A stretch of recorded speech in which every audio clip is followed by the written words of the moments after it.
Chapter 3: How Dorothy Saved the Scarecrow. When Dorothy was left alone, she began to feel hungry. So she went to the cupboard and cut herself some bread, which she spread with butter. She gave some to Toto, and taking a pail from the shelf, she carried it down to the little brook and filled it with clear, sparkling water. Toto ran over to the trees and began to bark at the birds sitting there. Dorothy went to get him, and saw such delicious fruit hanging from the branches that she gathered some of it, finding it just what she wanted to help out her breakfast. Then she went back to the house, and having helped herself and Toto to a good drink of the cool, clear water, she set about making ready for the journey to the City of Emeralds. Dorothy had only one other dress, but that happened to be clean and was hanging on a peg beside her bed. It was gingham, with checks of white and blue, and although the blue was somewhat faded with many washings, it was still a pretty frock. The girl washed herself carefully, dressed herself in the clean gingham, and tied her pink sunbonnet on her head. She took a little basket and filled it with bread from the cupboard, laying a white cloth over the top. Then she looked down at her feet and noticed how old and worn her shoes were. "They surely will never do for a long journey, Toto," she said. And Toto looked up into her face with his little black eyes and wagged his tail to show he knew what she meant. At that moment Dorothy saw lying on the table the silver shoes that had belonged to the Witch of the East. "I wonder if they will fit me," she said to Toto. They would be just the thing to take a long walk in, for they could not wear out. She took off her old leather shoes and tried on the silver ones, which fitted her as well as if they had been made for her. Finally she picked up her basket. "Come along, Toto," she said. "We will go to the Emerald City and ask the Great Oz how to get back to Kansas again." She closed the door, locked it, and put the key carefully in the pocket of her dress. And so, with Toto trotting along soberly behind her, she started on her journey. There were several roads nearby, but it did not take her long to find the one paved with yellow bricks. Within a short time she was walking briskly toward the Emerald City, her silver shoes tinkling merrily on the hard, yellow road bed. The sun shone bright and the birds sang sweetly, and Dorothy did not feel nearly so bad as you might think a little girl would who had been suddenly whisked away from her own country and set down in the midst of a strange land. She was surprised, as she walked along, to see how pretty the country was about her. There were neat fences at the sides of the road, painted a dainty blue color, and beyond them were fields of grain and vegetables in abundance. Evidently the Munchkins were good farmers and able to raise large crops. Once in a while she would pass a house, and the people came out to look at her and bow low as she went by. For everyone knew she had been the means of destroying the wicked witch and setting them free from bondage. The houses of the Munchkins were odd-looking dwellings, for each was round, with a big dome for a roof. All were painted blue, for in this country of the East blue was the favorite color. Toward evening, when Dorothy was tired with her long walk and began to wonder where she should pass the night, she came to a house rather larger than the rest. On the green lawn before it many men and women were dancing. 5 little fiddlers played as loudly as possible, and the people were laughing and singing, while a big table nearby was loaded with delicious fruits and nuts, pies and cakes, and many other good things to eat. The people greeted Dorothy kindly, and invited her to supper and to pass the night with them, for this was the home of one of the richest Munchkins in the land, and his friends were gathered with him to celebrate their freedom from the bondage of the wicked witch. Dorothy ate a hearty supper and was waited upon by the rich Munchkin himself, whose name was Bok. Then she sat upon a settee and watched the people dance. When Bok saw her silver shoes he said, "You must be a great sorceress." "Why?" asked the girl. "Because you wear silver shoes and have killed the wicked witch. Besides, you have white in your frock, and only witches and sorceresses wear white."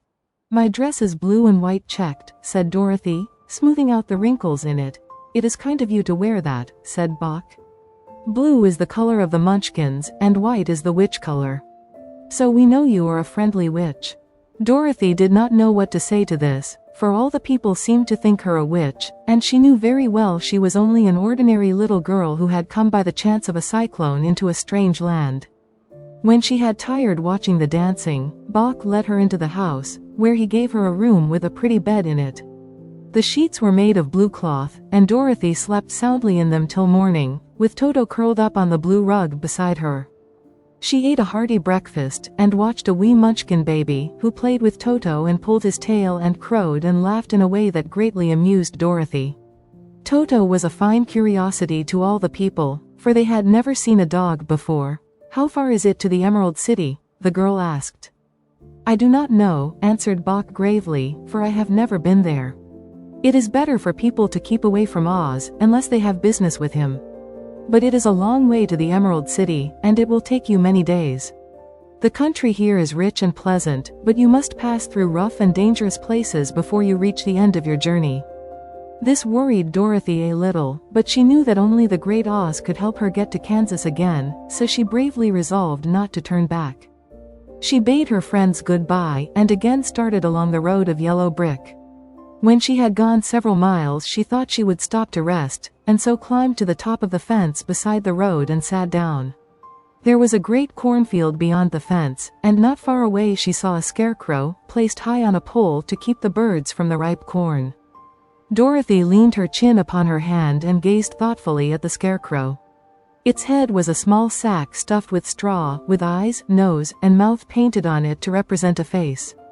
An old, pointed blue hat, that had belonged to some munchkin, was perched on his head, and the rest of the figure was a blue suit of clothes, worn and faded, which had also been stuffed with straw. On the feet were some old boots with blue tops, such as every man wore in this country, and the figure was raised above the stalks of corn by means of the pole stuck up its back. While Dorothy was looking earnestly into the queer, painted face of the scarecrow, she was surprised to see one of the eyes slowly wink at her. She thought she must have been mistaken at first, for none of the scarecrows in Kansas ever wink. But presently the figure nodded its head to her in a friendly way. Then she climbed down from the fence and walked up to it, while Toto ran around the pole and barked. "Good day," said the scarecrow, in a rather husky voice. "Did you speak?" asked the girl, in wonder. "Certainly," answered the scarecrow. "How do you do?" "I'm pretty well, thank you," replied Dorothy politely. "How do you do?" "I'm not feeling well," said the scarecrow, with a smile, "for it is very tedious being perched up here night and day to scare away crows." "Can't you get down?" asked Dorothy. "No, for this pole is stuck up my back. If you will please take away the pole I shall be greatly obliged to you."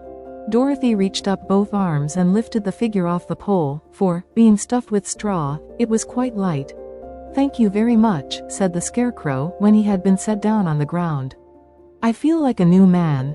Dorothy was puzzled at this, for it sounded queer to hear a stuffed man speak, and to see him bow and walk along beside her. "Who are you?" asked the scarecrow when he had stretched himself and yawned. "And where are you going?" "My name is Dorothy," said the girl, "and I am going to the Emerald City, to ask the Great Oz to send me back to Kansas." "Where is the Emerald City?" he inquired. "And who is Oz?" "Why, don't you know?" she returned, in surprise. "No, indeed. I don't know anything. You see, I am stuffed, so I have no brains at all," he answered sadly. "Oh," said Dorothy, "I'm awfully sorry for you."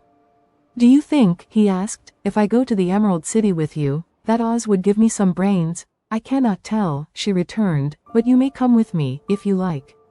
If Oz will not give you any brains you will be no worse off than you are now." "That is true," said the scarecrow. "You see," he continued confidentially, "I don't mind my legs and arms and body being stuffed, because I cannot get hurt. If anyone treads on my toes or sticks a pin into me, it doesn't matter, for I can't feel it. But I do not want people to call me a fool, and if my head stays stuffed with straw instead of with brains, as yours is, how am I ever to know anything?" "I understand how you feel," said the little girl, who was truly sorry for him. "If you will come with me I'll ask Oz to do all he can for you." "Thank you," he answered gratefully. They walked back to the road. Dorothy helped him over the fence, and they started along the path of yellow brick for the Emerald City. Toto did not like this addition to the party at first. He smelled around the stuffed man as if he suspected there might be a nest of rats in the straw, and he often growled in an unfriendly way at the scarecrow. "Don't mind Toto," said Dorothy to her new friend. "He never bites." "Oh, I'm not afraid," replied the scarecrow. "He can't hurt the straw. Do let me carry that basket for you. I shall not mind it, for I can't get tired. I'll tell you a secret," he continued, as he walked along. "There is only one thing in the world I am afraid of." "What is that?" asked Dorothy. The Munchkin farmer who made you? No, answered the Scarecrow, it's a lighted match.